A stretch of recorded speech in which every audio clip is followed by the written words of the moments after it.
were some that, like for instance, yung nakalagay sa listahan, for instance, yung Skyway, nung pumasok kami, about 8% of the right of way was completed. Kaya nilagay namin sa priority projects kasi gusto talaga namin tapusin before the end of term president. Kasi yun ang makakaliwag sa EDSA. Doon sa 9, ilan po doon yung galing sa, o nasimula partially na? I'm sorry? Doon sa 9, sir. 9. Ilan doon yung partially started? 9 ongoing? Ano po Yes, sir. Yung initially part ng 75.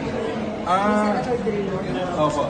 Ilan doon yung parang inabutan na o yung Those were all conceptual, that this was a conceptual plan. So may mga bridges doon, inter-island, yung pinupit namin yung rate of return, dahil medyo masyadong malalim yung tubig, masyadong mataas ang cost.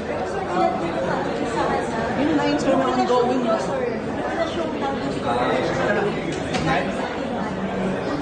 Yung sa 9, sa Article 75. Those ones, let me check. Parang, kasi yung iba dun yung iba hindi lang sa amin lahat. May DOTR, so hindi ko kaya sagutin. Hindi ako masyadong familiar sa DOTR. Pero parang yun po ng mga project sa amin, yung construction na simulan yung time of President. And sa amin naman, all projects are projects of the Filipino people. It's irrelevant kung sino nagsimula. Ang importante lang, tatapusin namin.